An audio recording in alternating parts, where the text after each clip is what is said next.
Salut à tous et à tous, aujourd'hui on se retrouve pour une nouvelle vidéo sur ma scoliose. La dernière vidéo c'était une story time, je vous ai un peu raconté l'histoire de ma scoliose, tout ce que j'ai vécu. Et en fait vous avez été vraiment nombreux à m'envoyer des petits messages et plein de commentaires sur votre cas personnel, voilà, pour avoir plus de renseignements. Et du coup j'ai décidé de faire une vidéo en reprenant toutes vos questions, en tout cas la plupart et celles qui revenaient. Pour celle qui revenait le plus souvent, pardon, donc pour vous en faire une vidéo peut-être plus courte et un peu plus structurée, et c'est parti. La première question, les perfusions ça fait mal? Alors effectivement quand vous vous réveillez de votre anesthésie, vous avez des perfusions de partout et en fait vous vous en rendez pas vraiment compte puisque en fait donc, il y a plein de médicaments, de l'alimentation. Enfin, il y a des perfusions un peu pour tout et en fait vous vous en rendez pas compte et non, ça fait pas vraiment mal parce que vous avez mal autre part, au dos, et vous êtes un petit peu dans les vapes, vous êtes shooté tout ça, donc en fait non, ça ne fait pas mal. Et à part quand on va les retirer, moi je suis un peu une chochotte des aiguilles, donc j'ai eu un petit peu mal, mais vraiment c'est pas votre mal principal, on va dire. Deuxième question. La douleur était vraiment insupportable. Pour ma part, je trouve que la douleur a été insupportable à l'hôpital. Surtout les premiers jours, voire le premier mois. Parce que oui, c'est quand même une opération très douloureuse. Donc, puis ça touche quand même une partie qu'on n'a pas vraiment l'habitude que ça soit écorché ou même ouvert, enfin voilà. Donc moi j'ai trouvé la douleur insupportable, vraiment j'ai même pleuré, tout ça, enfin c'est logique, enfin ok je suis peut-être un petit peu chochotte mais ça fait très mal. Ensuite ça devient pas insupportable mais ça continue à faire mal. On va dire jusqu'à pendant 3 mois vous avez mal et ensuite ça va vraiment mieux. Peut-on demander d'être endormi au masque? Donc en fait, on vous endort quand vous arrivez dans la salle d'opération. Et oui, on vous endort au masque, mais on vous fait aussi une perfusion. C'est obligatoire. Et après, je n'ai pas vraiment toutes les informations sur comment on va vous endormir. Il faut voir avec votre anesthésiste. Est-ce que ça fait mal d'enlever les agrafes? Alors pas tout le monde pas tout le monde a sa plaie qui est refermée par des agrafes. Des fois c'est des points de suture. Mais moi donc ça a été des agrafes. Et on me les a enlevés je crois un mois et demi après l'opération. Je ne me rappelle plus exactement combien de jours après. Mais voilà, je crois que c'est un mois et demi après. Et en fait votre dos est très sensible par le toucher. Enfin, quand on touche votre dos, vous êtes très sensible. Parce que voilà, on a coupé les nerfs, on a coupé les muscles et tout ça, donc faut que tout ça, ça se reforme. Donc pendant au moins 2 ans, ça va être très sensible. Donc forcément, quand on va enlever vos agrafes un mois et demi après, c'est pas douloureux, mais ça picote, mais c'est tellement rapide que sur le coup, vous avez un peu mal et puis vous stressez, mais après, voilà, ça va. Comment on se lave? Alors, à l'hôpital, les infirmières vont venir vous laver dans un premier temps, comme vous ne pouvez pas vraiment vous lever, ou ça fait bizarre de se lever assez longtemps pour prendre une douche. Du coup, les infirmières vont venir vous laver aux gants. Donc, de toute façon, comme j'avais dit sur la vidéo précédente, même si vous êtes un petit peu pudique, une fois qu'on est à l'hôpital, on oublie un peu tout ça. Et voilà, le personnel est vraiment top. Et de toute façon, il faut se laver. Donc, on fait comme on peut et on se laisse faire. Ensuite, quand vous arrivez à la maison, donc au début, on vous met un pansement qui est waterproof. Donc vous pouvez vous laver tranquillement dans la douche, vous prenez votre temps. Si vous avez un tabouret pour mettre dans votre baignoire ou votre cage de douche, il n'y a pas de souci, vous prenez votre temps. Et moi je sais que j'ai évité un petit peu mettre d'eau sur mon dos, mais si ma mère pouvait venir pour frotter un petit peu autour, même si c'était délicat vraiment, avec la main, mettre un petit peu de savon, tout ça pour que ce soit bien propre. Et pour les cheveux, donc on a vu une astuce super avec ma mère.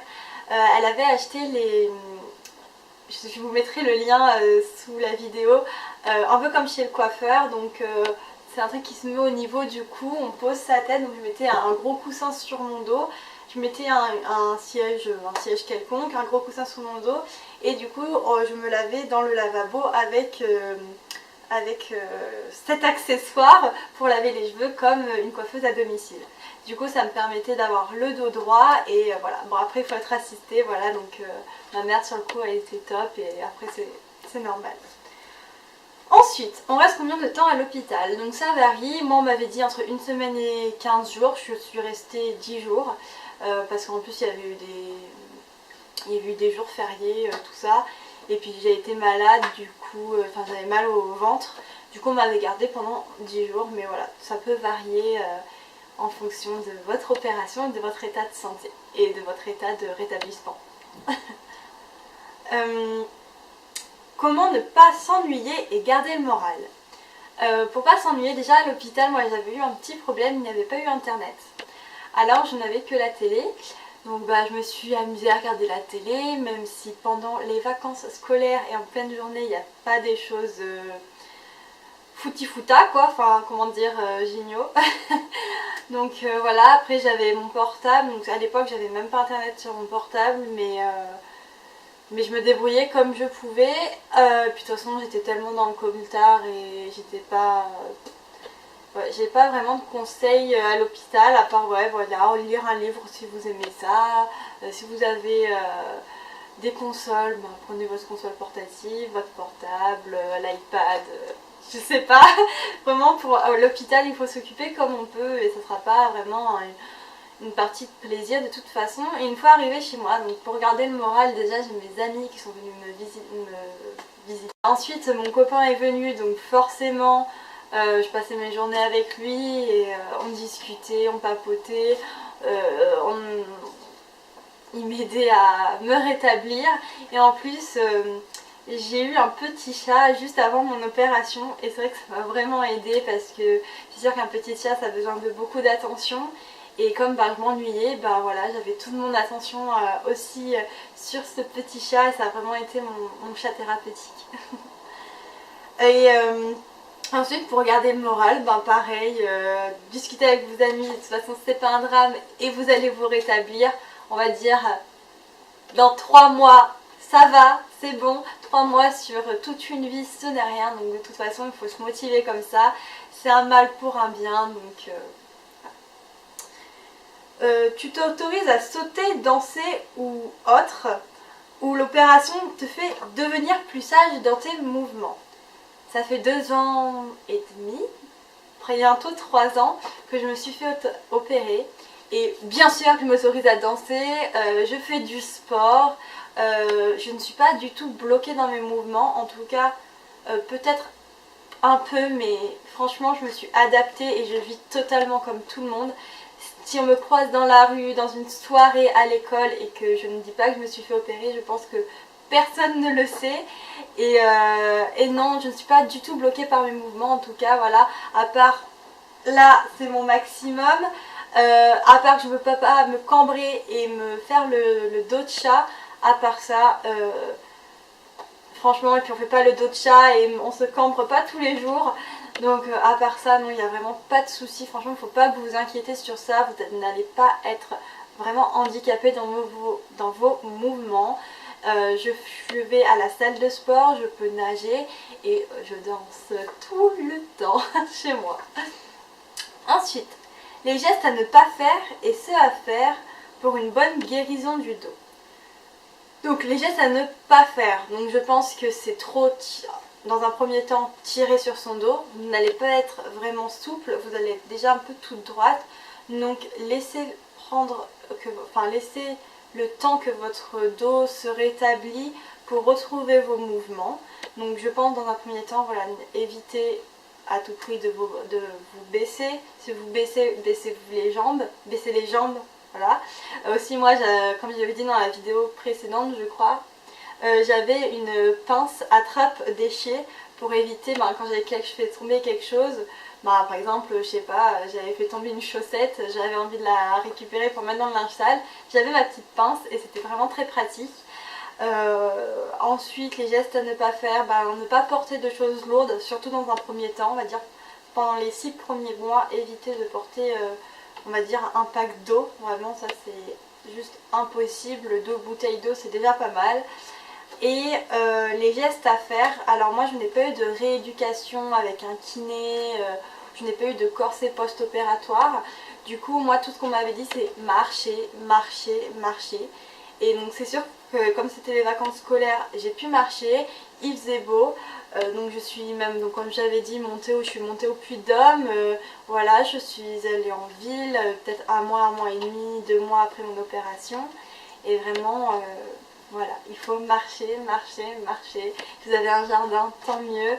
Et voilà, il faut éviter de trop rester longtemps dans son lit parce que c'est très tentant. Quand on a mal, on est mieux dans son lit que debout.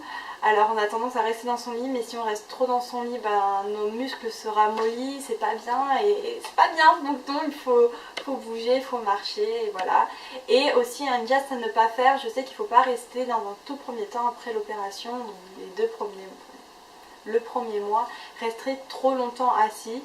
Donc dîner, voilà, dîner c'est bien, le temps d'un repas, mais voilà, éviter rester plutôt debout ou allongé, mais pas trop. Ensuite, le nom de mon chirurgien. On m'a beaucoup demandé, donc c'était un chirurgien qui est à Bordeaux, c'était Monsieur Obeid, Ibrahim Obeid, si je ne me trompe pas. Et voilà. Après, donc j'avais dit dans ma première vidéo qu'ils étaient sur le classement de la chirurgie depuis 2014.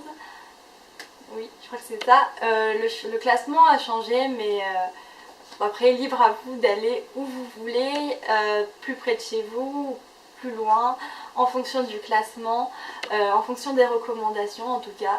Moi, je n'ai pas du tout eu de problème et je suis même très contente de m'être fait opérer à Bordeaux. C'est quand même à 6 heures de chez moi. Mais voilà, à l'époque, c'était les meilleurs et voilà, le personnel ont été top et je vais très bien. Ensuite, après combien de temps j'ai pu retourner aux études et porter à nouveau un sac ou un poids quelconque? Donc sachant qu'il y a eu les vacances scolaires, enfin les grandes vacances, tout ça, on va dire déjà j'avais 2 mois de rétablissement bien sûr où j'étais chez moi de toute façon, donc je pense que c'est une bonne période pour se faire opérer. Donc, et je suis rentrée après les vacances d'Halloween, je sais pas trop comment, les vacances de Toussaint. Donc je suis rentrée après, du coup on va dire que j'ai eu en gros 3 mois et demi